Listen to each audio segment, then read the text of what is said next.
los amigos, ¿cómo detectamos rasgos de depresión? ¿Cómo ayudar a alguien que empieza a manifestarse como una persona depresiva? Sí. Bueno, vamos a diferenciar ese rasgo depresivo o esa depresión como patología de el simple y llano hecho de estar triste por un acontecimiento X que en la mayoría de los casos tiene un paréntesis de tiempo breve.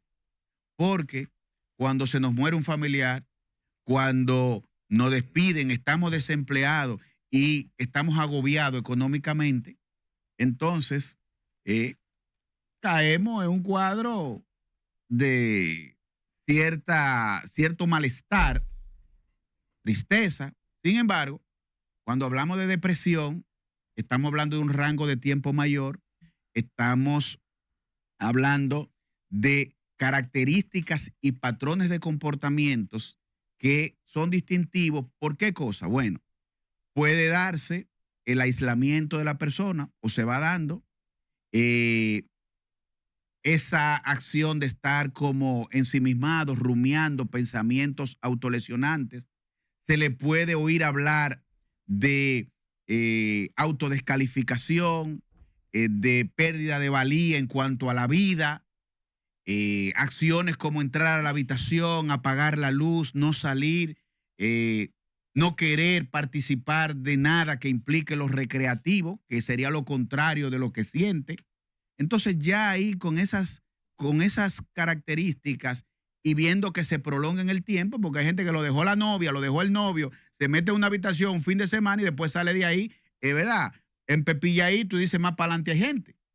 Sin embargo, la depresión la conocemos en ese sentido y cuando va en progreso, entonces ya vemos los resultados en que a veces en cuadros psicóticos por depresiones profundas, la tendencia a uso de sustancias psicoactivas para manejar el cuadro eh, psicológico o un mal desenlace, entendiéndose que la vida le es insoportable. ¿Cuáles son los problemas que provocan mayor depresión? Bueno, aquí nosotros tenemos un detallito y a mí me gustaría, de verdad le digo, que tuviéramos en la ONU la facilidad de poder desmenuzar eso, ¿verdad? Porque en la estructura, de hecho, nosotros estamos proponiendo dentro del Colegio Dominicano de Psicólogos, que tenemos nuestras aspiraciones hacia la presidencia, ¿Usted aspira a la presidencia del Colegio de Psicólogos? sí, la creación de un observatorio que nos permita, con todos los consultorios que hay a nivel nacional, poder crear lo que se llaman líneas basales o datos estadísticos que sustenten respuestas a la pregunta que usted está ¿Y el haciendo. Estado no tiene eso? Excelente. Políticas públicas, Sí. excelente. Sí. El Estado tiene ciertas estadísticas vinculadas a problemas psicológicos, pero muy general. Por ejemplo, te puede decir que cada día mueren más de 2 personas, o aproximadamente, perdón, 2 personas, o 2 personas diarias, en promedio. Te puede dar ese dato. Ahora. Pero por causa de depresión.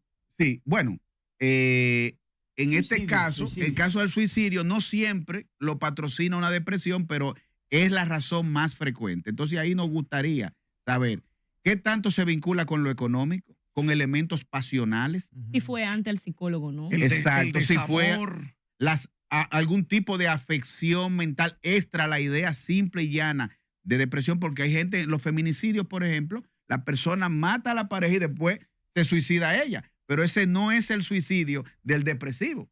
Ese es el suicidio ya en otro contexto. Para protegerse de la cárcel. Bueno, y por razones variadas. ¿Qué protección? Salvador Sánchez. Sí. Hanoi, tenemos un caos. Locura. En el tránsito, en la movilidad vial, en el transporte masivo privado. Tenemos un caos. Y ese caos nos está afectando a todos. ¿Hasta dónde se impacta la salud mental en todos los elementos, incluyendo la violencia, por ese caos en el tránsito y el transporte. Mira, está comprobado que estar sujeto al estrés de una manera permanente, indiscriminada, ¿verdad? Porque son estados que en un momento determinado te resuelven el procesar rápido, el tomar medidas preventivas, pero cuando se extiende en el uso indiscriminado de la tecnología, el caos que tú hablas en el tránsito y tú te mantienes conectado el día entero a máximo nivel, eso genera un desgaste en el sistema nervioso central que luego puede, junto a una mala higiene del sueño o dificultad para descansar profundamente, donde el cerebro se desintoxica mediante el sueño y tú no tienes una calidad del sueño, entonces se entiende que el aumento de las afecciones mentales y las alteraciones de comportamiento se dan como resultado de eso, de estar conectado, no descansar, no bajar las revoluciones. Pero mira, en términos generales, todos los días, nosotros que somos periodistas, tenemos el informe de todo lo que pasa en el país, en la República Dominicana, y de que hay situaciones que ya nuestros compañeros lo han descrito. La situación es que hay como una opinión encontrada entre los psicólogos y los psiquiatras. Que los psiquiatras ven el aspecto de que hay que medicarse y los psicólogos más bien tratar los aspectos conductuales mediante terapia o lo que sea. Y muchos de estos médicos de la salud mental han dicho que la República Dominicana está enferma. Y yo creo que en términos generales eso es muy exagerado. Y yo lo que entiendo es que así como también ha crecido la población, ha crecido vertiginosamente el tránsito vehicular, El estrés. todo eso, así también crecen los problemas sociales. Entonces, vuelvo a la pregunta. O sea, ante eso, ese panorama, ¿cuál sería la solución social y que sea más pragmático y que sea más cerca? Porque debe haber un plan hacia el futuro, pero pragmáticamente hacia ahora, ¿qué vamos a hacer en términos para poder lograr una cultura de paz en la República Dominicana? Bien. Mire, lo primero es valorar el problema tal cual. Lo primero o lo segundo, después de ahí, es entender que si usted decide integrar a la sociedad para dar una respuesta efectiva, entonces tenemos que tener una perspectiva desde el punto de vista de el presupuesto, la inversión, la integración de los sectores que se comprenden con el área, porque este problema social que nosotros vivimos no se lo podemos cargar al Estado, no se lo podemos cargar a los psiquiatras y a los psicólogos como tales. Es que tenemos que analizar el sistema desde cómo se da el fenómeno, quiénes están llamados a responder a él y las facilidades que tienen para responder a él. Porque la conjunción de todo eso es lo que daría como resultado una propuesta integral, real. Yo, desde mi perspectiva, tenemos una propuesta de que si alguien se enferma de las adicciones, tenemos un centro de salud con 60 camas donde te integramos y un equipo multidisciplinario trabaja contigo. Pero eso es una propuesta muy sesgada que desde el punto de vista incluso socioeconómico no tiene acceso la mayoría de las personas porque no se hace con cobertura de seguro. Pero eso es que eso es reactivo. Exacto, pero no proactivo. A lo que yo me refiero, Hanoi, es a crear una campaña. Política de prevención. Una política de prevención en la sociedad. Porque yo te voy a decir una cosa. yo entiendo que cada cual podemos poner un granito de arena. Claro que sí. O sea, tú con tu familia, José María con la de él, Salvador Sánchez con su familia, Wendy con la suya, crear un panorama en tu propio hogar de paz, una cultura de paz.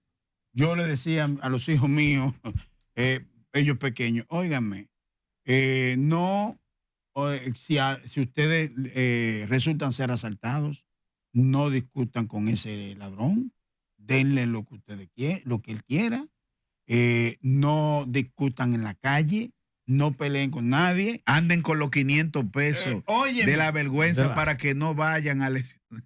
óyeme, Dáselo a un policía para que no te lleve preso. Para que se lo den. Para que soborne un policía. Te voy a dar un dato. Te voy a dar un dato. 500. Te voy a dar un dato. Al hijo mío lo asaltaron como 3 o 4 veces. Y él entregó todo, pero gracias a Dios llegó con vida a mi casa. Entonces, yo lo que digo es que cada cual podemos en nuestros hogares crear las condiciones para que la sociedad vaya cambiando. Ahora, yo te digo en una términos de cosa. cultura de violencia. Los asaltantes están 100% de acuerdo contigo en ese sentido. Y el Estado está haciendo el esfuerzo porque está bien ¿Pero qué vale de la más, óptica, de lo la óptica, material o la Estamos- vida? No, estamos de desde la acuerdo. óptica de Pero a ellos les Elías, gusta ese planteamiento. desde la óptica Claro. de Elías es correcto, todos debemos contribuir, pero ¿y el Estado qué está haciendo? ¿Tú crees que está haciendo la tarea realmente? Sí, mira, yo entiendo que el Estado está muy enfocado, al igual quizás que muchos ciudadanos, en definir el bienestar basado en el acceso que se tengan a facilidades. Por eso tú ves el enfoque en el turismo, enfoque en infraestructura, pero cuando tú entiendes que el bienestar se vincula al principal órgano del cuerpo, que es el cerebro, a cómo funciona y en qué marco funciona, y que tú puedes tener una mesa con la precariedad en el orden de lo que vas a comer, pero al mismo tiempo tener un sentido de disfrute, de compartir, o con la familia, con tus seres queridos, en conformidad con lo que estás en el momento, tú entiendes que el bienestar se vincula más con un aspecto subjetivo, interno, que necesariamente esas cosas externas. Entonces, cambiar la perspectiva, porque no es posible que invirtamos tanto en cosas de fuera y materiales y, señores, le hayamos dado a la espalda a los elementos esenciales, es decir, el cerebro. Y nos falta desde el Estado una perspectiva más humana desde estos aspectos que nos cambiaría la educación, nos cambiaría, por ejemplo, las facilidades que pudiéramos recibir hacia la salud mental desde el Estado. Nos cambiaría a nosotros la manera en que vemos al ciudadano y le servimos. Y yo creo que es un cambio de perspectiva. ¿Está incrementando la cantidad de pacientes en los consultorios de los psicólogos o no hay un ambiente, no hay un ambiente irregular? Mira, después de la pandemia ya se venía augurando por parte de la Organización Mundial de la Salud que las afecciones mentales tendrían una incidencia muy significativa en la población mundial, hasta el punto que ya se han hecho los cálculos que de 6 años de discapacidad que se dan por las diversas realidades, 1 año se vincula a las afecciones mentales. Es decir, 1 de cada 6 años. Y la depresión es principal causa de discapacidad. Las aseguradoras, por ejemplo, no te cubren en temas de salud porque no quieren vincular la discapacidad, ¿verdad? O verlo como un tema integral de salud y se excluye simple y llanamente. Entonces, eso nos está impactando y se ha calculado desde la Organización Mundial de la Salud, porque estos son estadísticas, y eso fue antes de la pandemia, se ha calculado que hasta el 2030, el 25% de la población en el transcurso de su existencia va a estar sujeto a una afección mental. Entonces, cuando nos dice eso y hablamos de afección mental, no estamos hablando de simplemente psicosis, andar en cuero en la calle, revolteando zafacones, no estamos hablando de eso, de indigencia como resultado de una esquizofrenia. No, estamos hablando de sus diversas modalidades, que son muy amplias y a veces algunas sigilosas, y tú nada más las ves en el momento extremo. Entonces, ante esa situación ya lo tenemos avisado y lo que hemos criticado es, ¿qué estamos haciendo? Ok, se puso un centro de llamada para que si un ciudadano tiene un problema depresivo, está pensando suicidarse, llame. Eso está muy bien, eso lo felicitamos. Ahora, ¿a dónde tú lo mandas? Si tú no tienes el número de una app. Finalmente, Hanoi. Uno, a los locos, a la gente con todos estos problemas mentales, los atienden los psicólogos y los psiquiatras. Pero retire eso de los locos. Yo sé que es un poco jocoso porque usted... Se oye muy peyorativo. Sí, pero por eso no buscan a veces el servicio de salud mental. Pero está bien. La gente con problemas mentales, que somos muchos. Una afección. Que mental. somos muchos. Los atienden los psicólogos y los psiquiatras. ¿Quiénes atienden a los psicólogos? ¿Cuál es la situación de los psicólogos? ¿Para dónde vamos ahora con los psicólogos? Exactamente. Otro psicólogo. ¿Y cuáles son las aspiraciones de Hanoi entre los psicólogos ahora mismo? De manera breve, estamos terminando ya. Sí. Adelante, Hanoi.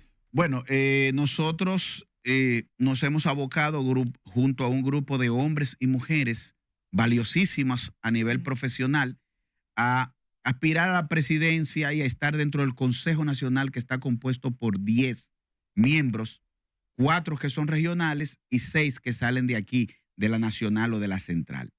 Sin embargo, en el día de hoy, en esta mañana, le hemos solicitado a la Comisión Electoral que está dirigiendo el proceso electoral que posponga las elecciones para el 27 de abril, que es después de Semana Santa, porque hemos encontrado irregularidades serias en el padrón y hemos encontrado poca transparentización de los procesos tal y cual nosotros los conocemos, y como resultado de eso hemos hecho este pedimento, no solamente yo, sino que de 3 planchas, 2 aspirantes nos hemos puesto de acuerdo para hacer este pedimento a Yanis Mejía, que es la responsable principal de garantizar que este proceso se dé en el correcto orden. Vamos a esperar respuesta y quizá visitemos en otro momento para decir cómo va el asunto. Finalmente, Oliver Peña. Qué Adelante, Oliver. bueno, hemos escuchado, es una terapia, es un aprendizaje para los amables televidentes y oyentes de todo el país. Vi un caso de Rochi RD, preso porque le encontraron sustancia a marihuana.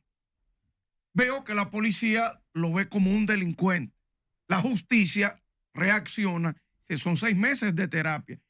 ¿Cómo visualizar ese caso? ¿Qué recomendaría Hanoi?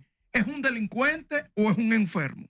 No, simple y llanamente que es uno de los esfuerzos que estamos haciendo y la ley 5088 debe de ser modificada descriminalizando y despenalizando al usuario, no legalizando, que es otra cosa, la venta, Claro. descriminalizando y despenalizando. ¿Por qué?